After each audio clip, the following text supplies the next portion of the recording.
تو یہ آپ کو نہیں پتا کہ یہ کیا منصوبہ ہے، اور اگر ہم 10,000 سے اوپر جائیں گے یہاں سے بجلی پیدا کرنے کے لیے تو یہ بجلی جو ہے یہ 5 روپے یونٹ پہ آ جائے گی۔ دوسرا، پاکستان پیپلز پارٹی نے ان 16 ماہ کی گورنمنٹ میں کوشش کی کہ یہاں پہ ایک جمپیر کے ایریا میں بنڈ کے اوپر 11,500 میگا واٹ وہ نہیں ہونے دی۔ سی پیک کا ایک منصوبہ تھا جو پونجی پہ تھا 7,300 میگا واٹ، جو سی پیک کا پہلا منصوبہ تھا۔ انہوں نے یہ ٹرین اور اس قسم کے للے تللے کر لیے جو جینون منصوبہ تھا، جو 4 سال میں مکمل ہونا تھا، اور 4 سال کے اندر اس نے اپنی قیمت پوری کر لینی تھی۔ سب سے سستی ترین بجلی جو ہوتی ہے وہ ہائیڈل پہ ہوتی ہے، رن آف دا ریور پہ تھی، تو وہ نہیں ہونے دیا۔ پاکستان پیپلز انہوں نے لا کر سائی وال پہ ایک کوئلے کا پروجیکٹ چودھری صاحب آج ایک بات مکمل کرنے دی، مجھے مکمل کر، کوئی عقل یہ سوچ سکتا ہے کہ آپ پہلے کوئلہ باہر سے منگوائیں گے، پھر اس کو گاڑیوں میں لوڈ کریں گے اور سائی وال لے کر آئیں گے، اور سائی وال کی جو اتنی فرٹائل لینڈ ہے، زرخیز زمین ہے، اس کو بھی برباد کریں گے؟ تو اس قسم کے منصوبے جو ہیں انہوں نے تباہی کی ہے۔ اگر آپ بونجی بنائیں گے، اگر آپ سولر بنائیں گے، اگر آپ وینڈ پہ لے کر جائیں گے، اگر آپ تھار کول پہ لے کر جائیں گے۔ پوائنٹ ٹیکن سر، کیونکہ وقت کم ہے، میں چاہ رہا ہوں کہ ایک اور سوال بھی آپ سے کر لوں، اگرچہ آپ فرما رہے تھے کہ تحقیق کر لینی چاہیے، لیکن وہ زرداری صاحب بھی فرمایا کرتے تھے کہ شاید کاف لیگ اور قاتل لیگ کہا کرتے تھے۔ بعد میں ہم نے دیکھا کہ پرویز الہی صاحب آپ کے ڈپٹی پرائم منسٹر بھی بنے، لیکن آج بلاول صاحب نے پھر بھی لگتا ہے نون لیگ کا نام تو نہیں، لیکن وہ کہہ رہے تھے کہ کوئی جماعت پھر کسی کے کاندھوں پہ سوار ہو کے آج اقتدار میں آنا چاہتی ہے۔ سر اس کے لیے پی ڈی ایم کی سرکار میں شامل ہو کے ماحول تو آپ نے بنایا ہے، آج آپ کس بات کا گلہ کر رہے پیپلز پارٹی؟ یہ ان کو یہاں پہ لانا ہو یا ان کی 16 ماہ کی حکومت کو دوام بخشنا ہو، تو یہ سارے کام تو آپ نے کیے سر، آج گلہ بنتا ہے یہ؟ ویسے میرا خیال ہے آپ کا آرگومنٹ یہ ہے کہ جو بندہ حکومت میں ہو اس کی اگلی حکومت بننی چاہیے۔ نہیں، میں تو یہ نہیں کہہ رہا، میں تو یہ کہہ رہا ہوں کہ آپ الزام لگا رہے ایک جماعت پہ کہ کسی کے کانٹوں پہ سوار ہو کے آنا چاہ رہی ہے۔ میری بات تو جی، آپ کا حق ہے سوال کرنا، میرا حق ہے جواب۔ جی بالکل سر۔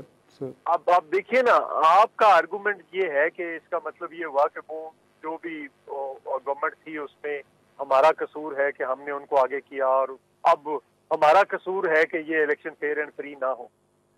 کون کہتا ہے کہ ہم کب پیپلز پارٹی نے کہا؟ پیپلز پارٹی تو کہتی ہے الیکشن فیئر اینڈ فری کرائیں، سب کو لیول پلینگ فیلڈ دیں اور جو جیت جائے۔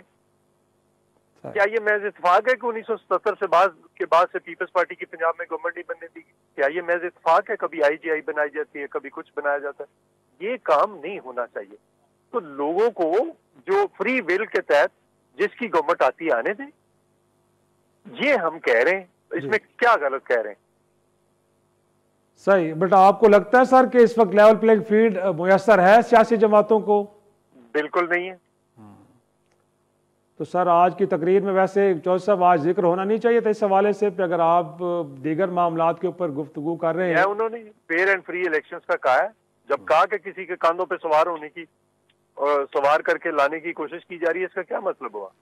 صحیح، مناسب، بہت شکریہ۔ چودھری منظور حسین ہمارے ساتھ موجود تھے۔ محترمہ کی 16واں یوم شہادت منایا گیا اور اس حوالے سے تقریر ہوئی، اس پہ گفتگو کر رہے تھے۔ ایک اور معاملے پہ گفتگو کریں گے، اور وہ معاملہ ہے شاہ محمود قریشی صاحب، سابق وائس چیئرمین پاکستان تحریک انصاف کے، جن کو سائفر کیس میں اگرچہ سپریم کورٹ نے ضمانت پہ رہا کرنے کا حکم جاری کیا، لیکن کل اچانک لگا یہ کہ وہ باہر آئیں گے تو نقص امن کا باعث بن سکتے ہیں، لہٰذا 3 MPO کے تحت ان کو 15 دن کے لیے نظر بند کیا گیا۔ اور آج پھر ایک صبح ہم نے ڈرامائی صورتحال دیکھی کہ جب اچانک راولپنڈی کی پولیس انہیں اڈیالہ جیل سے گرفتار کرنے کے لیے گئی۔ پہلے ان کی نظر بندی کے احکامات واپس لینے کے لیے درخواست دی گئی پولیس کی جانب سے، اور اس کے بعد شاہ محمود قریشی صاحب جب باہر نکلے تو انہیں بتایا گیا، گویا کہ 7 ماہ سے زیادہ عرصہ ہو چکا ہے 9 مئی کے واقعے کو، اور ان کو بتایا گیا کہ ان کے خلاف 9 مئی کے واقعات ملوث ہونے کا بھی ایک مقدمہ ہے، لہٰذا ان کو گرفتار کیا گیا۔ جس انداز میں گرفتار کیا گیا سوشل میڈیا کے اوپر نظر آ رہا ہے کہ کس طرح سچویشن کو مس ہینڈل کیا۔ ایک چھوٹی سی بریک لیں گے، بریک سے واپس آئیں گے تو اس ساری صورتحال پہ گفتگو کریں گے۔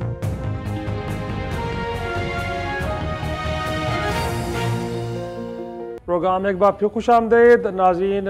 بریک سے واپسی پہ اس سے پہلے ہم بات کر رہے تھے کہ آج تحریک انصاف کے سابق وائس چیئرمین شاہ محمود قریشی صاحب کہ جن کو سائفر کیس میں ضمانت پہ رہائی تو ملی، لیکن جب وہ اڈیالہ جیل سے باہر آئے ہیں تو آج ایک اور مقدمہ ان کا منتظر تھا، گویا کہ 9 مئی کے واقعات سے متعلق ان پہ الزام ہے کہ وہ اس میں بھی ملوث پائے گئے ہیں، لہٰذا راولپنڈی پولیس نے آج ان کو گرفتار کیا ہے اور ممکنہ طور پہ کل ان کو انسداد دہشت گردی کی عدالت میں پیش کیا جائے گا، اور جس طرح ہے پھر کہ ریمانڈ لیا جائے گا کتنے دن کا ملتا ہے۔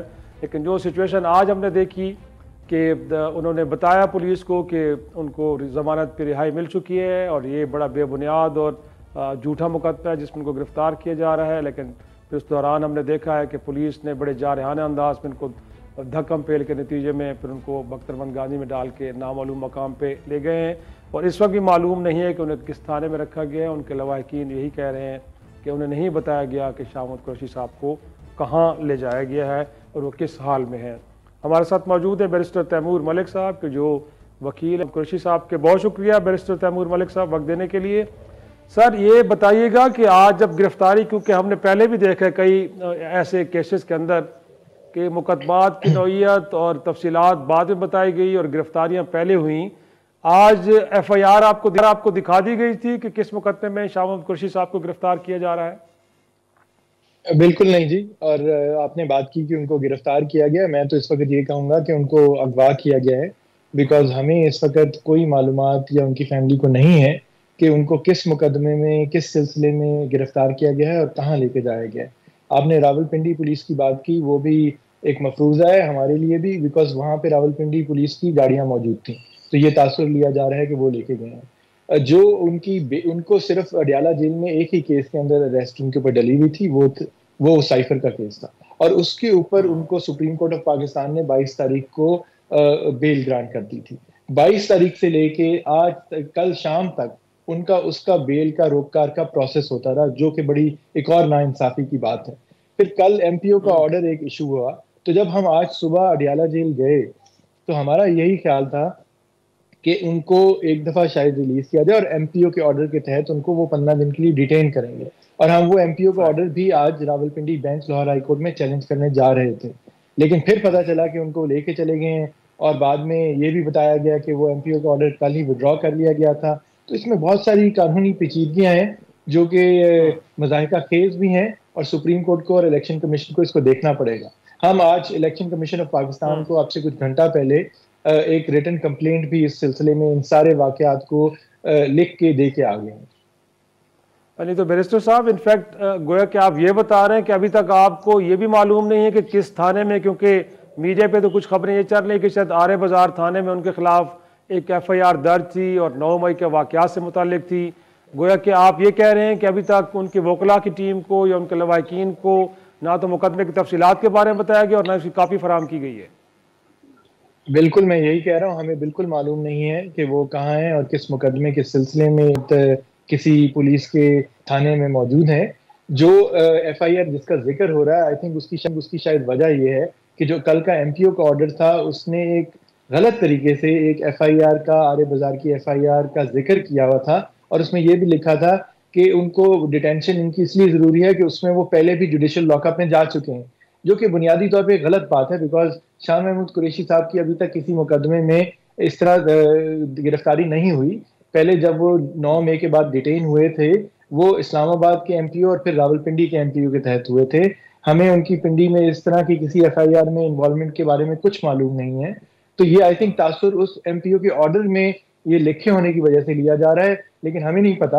ہم آج اے ٹی سی کورٹ بھی گئے، انسداد دہشت گردی کی عدالت پیش ہوئے، وہاں پہ تالے لگے ہوئے تھے، بلکہ کام ہو رہا تھا، اور انہوں نے کہا کہ 1 جنوری تک چھٹیاں ہیں، کوئی جج موجود نہیں ہے۔ ہم اس کے بعد جوڈیشل کمپلیکس راولپنڈی میں جو ڈیوٹی جج تھے ان کے سامنے گئے، اپنے نام لکھوا کے اپنے نمبر دے کے آئے کہ اگر ان کو لے کے آتی ہے کوئی پولیس تو ہمیں بلایا جائے، ہم ریمانڈ کنٹیسٹ کریں گے۔ ایسا آج کے دن میں، پورے دن میں کچھ نہیں ہوا۔ مناسب۔ اور اب آپ کو میں ذرا جاننا چاہ رہا ہوں کہ کیونکہ 9 مئی کے واقعے کو تو اب 7 ماہ سے زائد تقریباً عرصہ ہو چکا ہے، اتنے عرصے بعد کسی شخص کو یہ بتایا جا سکتا ہے اور قانون میں اس بات کی گنجائش موجود ہے کہ ایف آئی آر ہو سکتی ہے، اور پھر مور امپورٹنٹلی اب آپ لوگوں کا لائے عمل کیا ہوگا؟ گویا کہ پھر اگین سپریم کورٹ میں جائیں گے کہ جہاں سے ان کی ضمانت ہوئی ہے، یا پھر ہائی کورٹ یا کسی اور عدالت میں آپ ریلیف کے لیے اور وہاں پہ انصاف کے حصول کے لیے جائیں گے؟ دیکھیں مضحکہ خیز بات میں اسی لیے کہہ رہا ہوں یہ ہے کیونکہ 7 مہینے گزر گئے اور آج جب انہوں نے دوبارہ ان کو ڈیٹین کرنا مقصود ہے تو انہوں نے کسی ایک نامعلوم ایف آئی آر میں اگر ان کا ذکر کر دیا ہے تو اس چیز کو تو عدالتیں دیکھیں گی، اور جب یہ عدالتوں کے سامنے آئے گا معاملہ تو یہ اپنی ٹانگوں پہ کھڑا نہیں ہو سکے گا. تو ہم جہاں تک ہم کیا قانونی اس کے بارے میں ہم کریں گے تو ہم الیکشن کمیشن آف پاکستان تو آج چلے گئے، ان کی بیٹی مہربانو قریشی کی طرف سے اور میری طرف سے ایز وکیل ہم نے آج 2 پیج کی کمپلینٹ ان کو دے دی ہے چیف الیکشن کمشنر کو. الیکشن کمیشن کے آفس میں اس کا اندراج کرا کے آئے ہیں. اس میں ہم نے سپریم کورٹ کے جو الیکشن سے ریلیٹڈ فیصلہ ہے 22 تاریخ کا دسمبر کا، اس کا بھی ہم نے بتایا ہے. ہم نے جو بیل آرڈر میں سپریم کورٹ آف پاکستان نے جو لکھا 22 دسمبر کو اس کے بھی احوال لکھے ہیں، اور یہ الیکشن کمیشن کو یاد دہانی کرائی ہے کہ وہ اپنی قانونی آئینی ذمہ داریاں پوری کریں. تو اب ہم ضرور کل سپریم کورٹ میں امید ہے کہ ایک کنٹمپٹ پٹیشن جو ہے وہ جس کی شعیب شاہین صاحب پیروی کریں وہ لگے گی. ہم اس میں شاید پارٹی بننے کی کل کوشش کریں. جہاں تک ہو سکے گا ہم سارے قانونی پہلوؤں کو دیکھیں گے. بیرسٹر صاحب کوئکلی کیونکہ ٹائم ختم ہو رہا ہے تو میں یہ جاننا چاہوں گا کہ راولپنڈی کی حدود سے ان کو اڈیالہ جیل کے باہر سے گرفتار کیا گیا ہے تو کم از کم کمشنر سے، ڈپٹی کمشنر سے، ضلعی انتظامیہ سے تو آپ پوچھ سکتے ہیں کہ آپ کو بتایا جائے کہ اس وقت شاہ محمود قریشی صاحب کہاں پہ ہیں. کوئی ایسی کوشش ہوئی ہے آپ کی جانب سے؟ جی بالکل، مختلف لوگ ٹیم میں اور ان کے گھر والے مختلف طریقے سے ریچ آؤٹ کر رہے ہیں. ہمیں ابھی تک کچھ نہیں بتایا گیا. ہمیں جو خبریں مل رہی ہیں وہ میڈیا کے تھرو مل رہی ہیں. اسی لیے ہم نے الیکشن کمیشن کو یہ لکھا ہے کہ الیکشن کمیشن پتہ کرے. پاکستان کی سب سے بڑی جماعت کے وائس چیئرمین سابق وزیر خارجہ کو اڈیالہ جیل کے باہر سے لے کے جایا گیا ہے. کہاں لے کے جایا گیا ہے؟ کسی عدالت کے سامنے آج پیش نہیں کیا ریمانڈ کے لیے، تو اس کی تفتیش ہونا بڑی ضروری ہے. تو امید ہے کہ اس کے اوپر آج ہی رات کو کلیئرٹی آ جائے گی، بٹ فی الحال ہمیں بالکل کوئی کلیئرٹی نہیں ہے. اور دیکھیں یہ تو سب کے سامنے ہے کیونکہ ایک ٹرائل اسپیشل کورٹ کا اڈیالہ جیل کے اندر چل رہا ہے، تو شاید ان کا مقصد یہی ہے کہ کسی بھی خامخواہ کی ایف آئی آر کے اندر ان کا نام ڈال کے ان کو دوبارہ پنڈی میں ہی شاید رکھنا مقصود ہو تاکہ وہ ٹرائل کے اندر ان کو پیش کیا جا سکے، جو کہ آلموسٹ ڈیلی بیسس پہ چل رہا ہے اس وقت. تو اس طرح کے مفروضے ہیں، لیکن سارے یہ اس وقت ہمیں پتہ نہیں ہے کہ وہ کہاں ہیں اور کس ایف آئی آر کے اندر گرفتار ہے. مقدمہ اور بیرسٹر صاحب لگتا ہے سنگین نوعیت کا مقدمہ اگر انسداد دہشت گردی ایکٹ کے تحت بنایا گیا ہے تو کیا ان کا جو الیکشن کو لے کے کینڈیڈیچر ہے ان کے اوپر تو کوئی اثر پڑنے کے امکانات نہیں ہیں؟ کوئی ایسا خدشہ تو نہیں ہے کہ وہ الیکشن نہ لڑ پائیں؟ ایسا خدشہ ابھی کوئی نہیں ہے. وہ 2 بلکہ 3 حلقوں سے قومی اسمبلی کے 2 ملتان سے 1 سندھ سے امیدوار ہیں. ان کے کاغذات نامزدگی جمع ہو چکے ہیں. ان کی چند دن میں اسکروٹنی ہے. ان کے اوپر کوئی کنوکشن نہیں ہے. شاہ محمود صاحب کہیں انوالو نہیں تھے. جن واقعات کا ذکر ہو رہا ہے ان میں وہ کراچی اس دن موجود تھے، نہ وہ لاہور تھے جہاں ان کے اوپر کئی مقدمات اس طرح کے آلریڈی درج ہوئے ہیں جن میں ان کی بیلیں بھی ہوئی ہوئی ہیں. ملتان میں مقدمہ ہے اور اب یہ اسلام آباد میں مقدمے ہیں. تو ان کو بے تحاشا کوئی 30 کے قریب مقدمات میں انوالو کرنے کی کوشش کی گئی ہے، لیکن کسی میں گرفتاری نہیں ہوئی بھی، کسی میں ان کی کنوکشن نہیں ہے. تو ان کے اوپر کوئی پابندی نہیں ہے آنے والے الیکشن میں حصہ لینے کی. بیرسٹر تیمور ملک صاحب بہت شکریہ. ناظرین تھے کہ اگرچہ شاہ محمود قریشی صاحب کو گرفتار کیا گیا ہے لیکن ابھی تک نہ تو یہ بتایا گیا ہے کہ کس مقدمے میں ان کو گرفتار کیا گیا ہے اور نہ یہی بتایا جا رہا ہے کہ ان کو کہاں لے جایا گیا ہے. ایک چھوٹا سا بریک لیں گے اور بریک سے جب واپس آئیں گے تو ذکر کریں گے فلسطین اسرائیل تنازع کا. اور اس وقت جو اعداد شمار بتا رہے ہیں کہ 21,000 سے زائد فلسطینی اس جنگ میں اب تک شہید ہو چکے ہیں اور یہ پچھلے 40 برسوں میں سب سے بڑی تعداد ہے عرب اسرائیل تنازع میں. شہداء کی صورتحال ابھی بھی گمبھیر ہے اور جو اسرائیل کے وزیر اعظم ہیں آج انہوں نے اسٹیٹمنٹ دی ہے کہ یہ جنگ طویل ہوگی، طویل عرصے تک لڑی جائے گی. اب دیکھنا یہ ہے کہ یہ سچویشن کیسے نارمل ہوگی. ایک بریک کے بعد ڈسکس کرتے ہیں.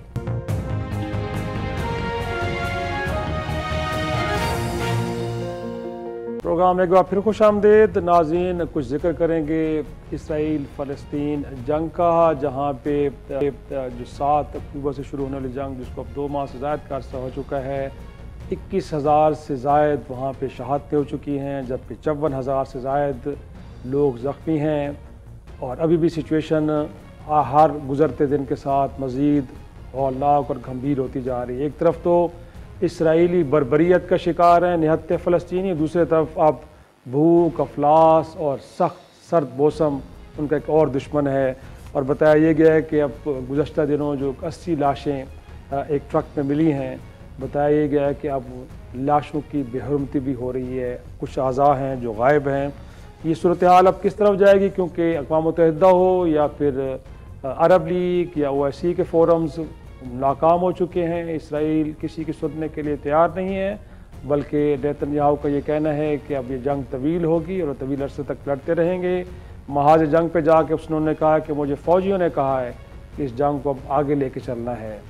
تو اب دیکھنا یہ ہے کہ یہ تنازع کس طرح حل ہوگا اور عالمی برادری کیا اسی طرح خاموش رہے گی یا کوئی ایکشن لینے پڑیں گے۔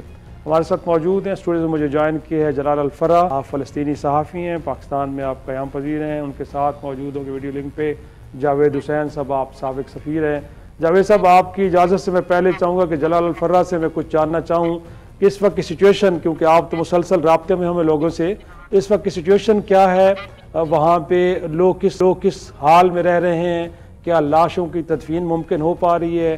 بھوکوں کو کچھ کھانے کو مل رہا ہے کہ نہیں؟ کیا صورتحال ہے اس وقت؟ بسم اللہ الرحمن الرحیم، بہت شکریہ افتخار صاحب۔ دیکھیے اس وقت حالات کیا ہے، میں یقین کریں مجھے ڈکشنری چاہیے کہ میں حالات کے بارے میں بیان کر سکوں، مجھے کوئی الفاظ نہیں مل رہا ہے۔ قیامت الصغریٰ کا لفظ بھی کم ہے، کربلا کا لفظ بھی کم ہے، دوزخ بھی کم ہے، کسی کے تصور میں بھی نہیں ہے، کوئی امیجن بھی نہیں کر سکتا کہ اس وقت صورتحال کیا ہے۔ اسرائیلی غاصب دہشت گرد فورسز ایک تو فضائی حملہ کر رہے ہیں معصوم شہریوں پہ، سب کے اوپر، یہ نہیں ہے کہ جنگجو کے اوپر، سب کے اوپر ہے۔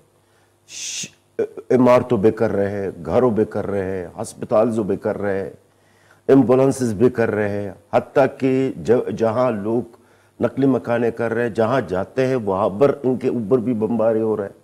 وہاں پر صورتحال یہاں تک کہ لاشیں آپ نے جو ذکر کیے، ہمارے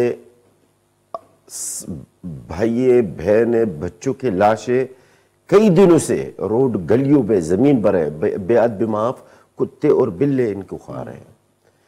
یہ صورتحال ہے۔ اوپر سے موسم کا جو اس وقت سردی ہے، بہت شدید سردی ہوتی ہے غزہ کے اندر، وہاں پر بھی سردی ہے۔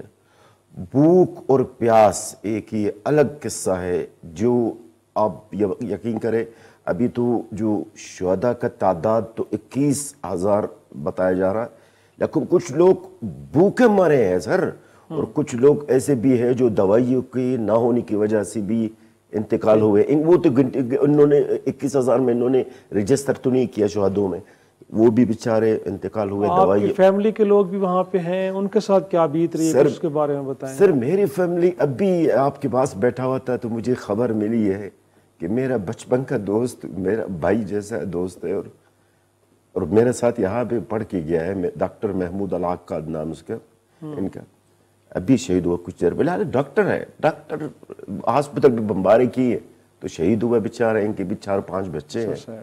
میرا بھائی مجھے پتہ ہی نہیں ہے کدھر ہے، 12 میرے بہن بھائی ہیں، ان کی بچے سمیت مجھے علم ہی نہیں ہے کہ وہ ہے کدھر ہے، زندہ ہے مردہ ہے، کیا ہو گیا، ان کا کچھ پتہ ہی نہیں۔ جاوید صاحب، آپ کو شریک گفتگو کرنا چاہوں گا۔ سر کیا ہے عالمی فورمز تو لگتا ہے کہ اب خاموش تماشائی اگر میں کہوں تو غلط نہ ہوگا، بن چکے ہیں، اور دنیا کی بڑی طاقت کہلانے والا امریکہ وہ بھی لگتا ہے کہ بڑا ایک انہوں نے سافٹ ایک پوزیشن لی ہوئی ہے اسرائیل کے بارے میں۔ جنگی جرائم ہو رہے ہیں، یہاں تک کہ جو پیس کیپرز ہیں وہاں پہ UN کے لوگ، ہلال احمر کے لوگ، ان لوگوں کو بھی نہیں بخشا جا رہا۔ تو سر یہ سچویشن کیسے کام ڈاؤن ہوگی؟ اس میں تو کوئی شک ہی نہیں ہے کہ فلسطین میں عمومی طور پہ اور غزہ میں خاص طور پہ، یعنی غزہ فلسطین کا حصہ ہے، غزہ میں جو بربریت اور جس قسم کے مظالم کا وہاں کے عوام کو، وہاں کے لوگوں کو نشانہ بنایا جا رہا ہے، اسرائیلی فوج اور ان کی جو مظالم ہیں، جو ان کی ایئر سٹرائکس ہیں، جس طرح سے انہوں نے وہاں پہ آپ نے فرمایا 21,000 سے زیادہ لوگ شہید ہو چکے ہیں، 54 یا 55,000 کے لوگ زخمی ہو چکے ہیں، اسکول تباہ کر دیے گئے ہیں، اسپتال بھی انہوں نے نہیں چھوڑے، ریفیوجی کیمپس پہ بھی حملہ ہوا۔ تو یہ ایک بڑی اندوہناک قسم کی سچویشن ہے، اور اس پہ نظر آ رہا ہے کہ عالمی لیول پہ بھی اس پہ جو کنسرن ہے یا تشویش ہے وہ بڑھتی جا رہی ہے. آپ نے دیکھا ہوگا کہ UN جنرل اسمبلی ریزولوشن جو پہلی اڈاپٹ ہوئی تھی اس سبجیکٹ پہ، اس میں 121 ممالک نے اس کے حق میں ووٹ دیا تھا کہ یہ ممالک جو مظالم ہیں اسرائیلی یہ رکنے چاہیے. لیکن جو 12 دسمبر کو ریزولوشن پاس ہوئی اس میں انہوں نے 153 ملکوں نے یہ مطالبہ کیا ہے کہ فوری طور پہ یہ وہاں پر اسرائیل کو اپنے حملے بند کرنے چاہیے اور ہیومینیٹیرین اسسٹنس کا راستہ کھولنا چاہیے. ابھی ریسنٹلی UN سیکیورٹی کونسل نے بھی ایک ریزولوشن، لیکن وہ بہت ڈائلیوٹڈ قسم کی ہے، چونکہ امریکہ کا پریشر تھا یا کوشش یہ تھی کہ کوئی سخت قسم کی ریزولوشن اسرائیل کے خلاف اڈاپٹ نہ کی جائے. تو آپ کا یہ کہنا درست ہے کہ صورتحال بہت تشویشناک ہے، اور فلسطینیوں کے پوائنٹ آف ویو سے یا غزہ کے لوگوں کے پوائنٹ آف ویو سے وہ بڑی ایک صورتحال خراب ہے. اور ہمارے لیکن جاوید صاحب انفیکٹ جو مصر کی جانب سے ایک فارمولا یا ایک پیس ہم پروگرام کی بات سن رہے ہیں، اور اس میں بھی اگر حماس اور دیگر وہاں پہ جو متحارب تنظیم ہیں ان سے یہ کہا جا رہا ہے کہ وہ غزہ سے دستبردار ہو جائیں، تو آپ کو لگتا ہے کہ یہ پریکٹیکل سلوشن ہے؟ ہو سکتا ہے کہ اس سے امن آ جائے وہاں پہ؟ یہ تو اسرائیل کی خواہش ہے. انہوں نے کہا ہے کہ جی اگر غزہ کے لوگ والنٹیرلی وہاں سے جانا چاہیں تو ان کو اس پہ کوئی اعتراض نہیں ہوگا، لیکن یہ تو صریحاً غزہ کے لوگوں کے ساتھ بے انصافی ہوگی اور ظلم ہوگا کہ وہ اپنی جو ان کی سرزمین ہے اس کو چھوڑ کے کہیں چلے جائیں. تو یہ تو کسی صورت میں بھی نہ انٹرنیشنل ہیومینیٹیرین لا یا UN کے جو قراردادیں ہیں یا وہ اس کو کسی صورت میں اس کے مطابق یہ ڈیمانڈ یا پرپوزل نہیں ہے، اور اس میں میرا خیال میں کوئی اس قسم کی چیز نہیں ہو سکے گی، اور اگر کرنے کی کوشش کی گئی تو وہ فلسطینیوں کے لیے قابل قبول نہیں ہوگی. ہمیں یہ یاد رکھنا چاہیے کہ اسرائیل کی جو کریشن تھی یہ ایک نیو کلونیل ایجنڈا تھا جس کو پورا کرنے کے لیے اسرائیل کو پیدا کیا گیا یا کریٹ کیا گیا، اور مقصد یہ تھا کہ کسی طریقے سے مڈل ایسٹ کے جو ممالک ہیں اس پہ اپنا جو تسلط ہے اس کو کنٹرول کو قائم رکھا جائے، اور دوسرا وہاں کے جو وسائل ہیں ان کو جو US لیڈ ویسٹ ہے ان کے مقاصد کے لیے ان کے لیے استعمال کیا جائے. جب تک ہم یہ چیز مجھے جاوید صاحب ایک چھوٹی سی بریک کے لیے کہا جا رہا ہے، جی بالکل ایک چھوٹی سی بریک کے لیے کہا جا رہا ہے، بریک سے واپس آئیں گے، گفتگو کے سلسلے کو یہیں سے آگے بڑھائیں گے.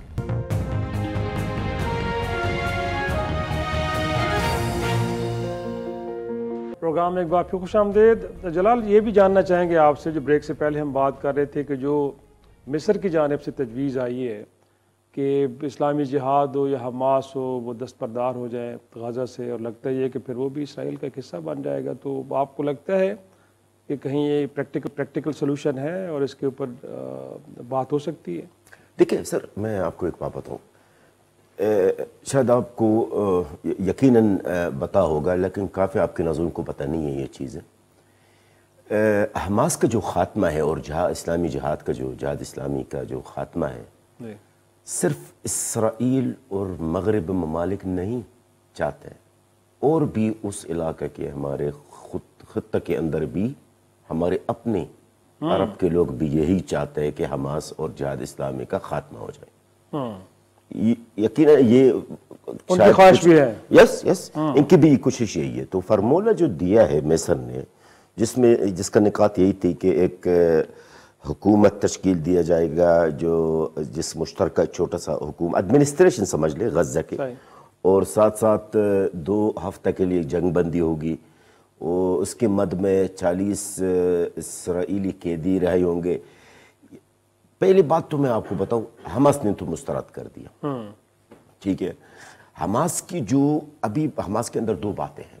ایک تو سیاسی جو قیادت ہے جو قطر میں بیٹھے ہیں، اسماعیل ہنیہ صاحب ہے اور مشعل صاحب وغیرہ، اور جو غزہ کے اندر جنگجو.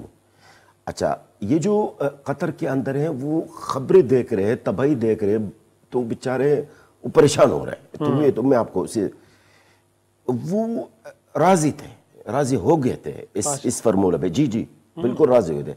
ان کو پیغام آیا جنگجو کی طرف سے غزہ سے کہ no we will not be blackmailed, ہم بلیک میل نہیں ہوں گے، ہم اس فارمولہ کو مسترد کرتے ہیں. صحیح. تو انہوں نے مسترد کر دی کہ سر حماس کو اتنا آسانی سے ختم کرنا. اس دن فرانس کے جو صدر ہے انہوں نے کیا اسرائیل کو کہا کہ اگر آپ کو اگر حماس کو ختم کرنا ہے تو آپ کم سے کم 10 سال آپ کو جنگ کرنا ہوگا. اسرائیل کو کہا ہے. اچھا یہ لفظ میرا، اور میں ہمیشہ بھی یہ بولتا ہوں، پچھلی جنگ بھی میں کہا اور بھی پاکستان کی نیوز چینل میں نے یہ بھی بات کی ہے کہ حماس کو اتنا جلدی اور اتنا آسان سے ختم نہیں کر سکتے. حماس کا وجود بڑھتا جا رہا غزہ کے اندر ہے. یہ سمجھ رہے کہ حماس کمزور ہو رہے ہیں یا نہیں، حماس کمزور نہیں ہو رہا، حماس مزید طاقتور ہو رہی ہے. صحیح. کیونکہ جن لوگوں کو آپ نے شہید کیے ان کے بچے حماس میں تو جائیں گے نا، جن کا باپ شہید ہوا وہ بھی حماس میں جائے گا نا. تو حماس کی طاقت میں اضافہ ہوگا. یہ پبلک سپورٹ اور زیادہ بڑھ رہی ہے. بالکل سپورٹ بڑھ رہی ہے. کامن سینس کی بات ہے. آپ میرے بھائی کو یا میرے بیٹا کو یا میرا باپ کو آپ شہید کریں گے تو میں تو حماس بنوں گا نا. تو صاحب نے جاوید صاحب انفیکٹ اب ویسٹ بینک سے تو کچھ ایسا نہیں ہو رہا، لیکن وہاں پہ بھی اسی طرح کی بربریت دکھائی جا رہی ہے. لیکن اس سے ساتھ ایک اور جڑا سوال میں آپ سے جاننا چاہوں گا کہ اب یہ سچویشن اور زیادہ سپریڈ کرے گی، کیونکہ خود اسرائیل بھی کہہ رہا ہے کہ شاید 7 جانب سے ان پہ حملے ہو رہے ہیں. تو اس جنگ کا آپ کو لگتا ہے کہ دائرہ وسیع ہوتا جا رہا ہے اور کچھ اور ممالک اور پلیئرز بھی اس میں شامل ہو سکتے ہیں؟ اگرچہ حزب اللہ تو شامل ہو چکا ہے تقریباً، وہاں سے بھی لبنان سے بھی کچھ نہ کچھ ہو رہا ہے. میں یہ کرنا چاہوں گا 2-3 پوائنٹس ہیں جو میں عرض کرنا چاہوں گا. ایک تو یہ ہے کہ اسرائیل کی جو وجود میں آنا ہے وہ ویسٹرن کنٹریز نے اپنے جو نیو کولونیل ایجنڈا تھا اس کو پورا کر، اس کی تکمیل کے لیے اس کو پیدا کیا. اسی لیے یونائٹڈ اسٹیٹس جو ہے وہ پہلا ملک تھا جس نے اسرائیل کو ریکگنائز کیا. تو یہ ایک نمبر چیز ہے، اس کو یاد رکھنا چاہیے. سو یہ توقع کرنا کہ یو ایس لیڈ ویسٹ جو ہے وہ کسی منصفانہ حل کی طرف معاملات کو بڑھائے گا، میرے خیال میں خام خیالی ہے. جیسے یہ توقع کرنا کہ انڈیا جو ہے وہ کشمیر پہ کسی منصفانہ سیٹلمنٹ کے لیے تیار ہو جائے گا، تو وہ بھی یہ خام خیالی. تو یہ دونوں چیزیں ہمیں اب اپنے ذہن میں رکھنی چاہیے. اور یہاں تیسری یہ چیز ہے کہ یہ ہمیں دیکھنا چاہیے کہ حماس کی جو آئیڈیالوجی کیا ہے. آئیڈیالوجی یہ ہے بیسیکلی کہ پیلسٹائن اور غازہ جو ہیں، یہ ویسٹ بینک اور غازہ جو ہیں، یہ انڈر اسرائیلی ملٹری آکوپیشن ہے. اور دنیا جہان میں جہاں پہ ملٹری آکوپیشن ایک فارن کنٹری کا ہوتا ہے، وہاں کے لوگوں کو یہ حق ہوتا ہے کہ اس کے خلاف ریزسٹ کریں. تو ریزسٹنس کا حق جو ہے یہ ایون انٹرنیشنل لا میں بھی ریکگنائز ہے اور اس کو اپرووڈ ہے. جی بالکل ایسے ہے. تو اس کو آپ ختم نہیں کر سکتے کہ جی اسرائیل کا، چونکہ اسرائیل کا ملٹری آکوپیشن ہے تو اس کے لیے اب قوانین جو بین الاقوامی قوانین ہیں ان کو بھی بدل دیا جائے. تو فلسطین عوام کا حق ہے کہ وہ اسرائیلی ملٹری آکوپیشن کے خلاف ریزسٹ کریں. تیسری یہ چیز ہے کہ اگر کوئی سیٹلمنٹ چاہیے تو وہی ہے کہ 2 اسٹیٹ سولوشن جو اوسلو اکارڈز کے مطابق ہو، جس میں پیلسٹینینز کی ایک اسٹیٹ ہو اپنی اور اسرائیل اپنا ہو، اور دونوں سیکیورٹی اور پیسفل طریقے سے سائیڈ بائی سائیڈ ایگزسٹ کریں. اگر اس طرف قدم بڑھایا جائے گا تو پھر حالات کو بہتر بنانے میں مدد ملے گی. ورنہ اندیشہ یہ ہے کہ آج کو کسی چند مہینوں میں اگر اس لڑائی کو دبا بھی دیا گیا تو آئندہ کچھ سالوں میں پھر دوبارہ یہ معاملہ اس سے بھی زیادہ خوفناک صورت اختیار کر کے سامنے آئے گا. سر کنکلوڈ چاہوں گا کہ آپ کا جوان الفر، آپ کو لگتا ہے کہ اب بہرحال اسرائیل کو بھی اچھا خاصا ڈینٹ تو پڑا ہے، تو کوئی آپ لگتا ہے کہ وہاں پہ بھی کب کوئی تبدیلی آئے گی ذہن میں اور کسی ایک حل کی طرف جانے کے لیے اسرائیل کو مائل ہو؟ جو 7 اکتوبر کو ہوا تھا نا، جو کچھ لوگ اس کو دہشت گردی کہتے ہیں، آپ کا جو مہمان محترم معزز بڑی اچھی بات کی ہے کہ بین الاقوامی قوانین ایکسیپٹڈ ہے کہ آپ مزاحمت کر رہے ہیں آکوپیشن کے خلاف. دیکھیے 7 اکتوبر کا میں جو ہوا تھا نا، جو حماس نے کی ہے، اس کا خیال میں بھی نہیں تھا، کبھی انہوں نے تصور نہیں کیا. نمبر 1. نمبر 2، میں آپ کو اور آپ کے ناظرین کو میں ایک بات آپ کو بتاؤں. ہمارے میں سے 21,000 شہید ہوئے ہیں، 15,000 ملبہ کے نیچے. غزہ تقریباً 60% تباہ ہو چکا ہے. لوگ بھوکے ہیں، مر رہے ہیں، پیاسے ہیں.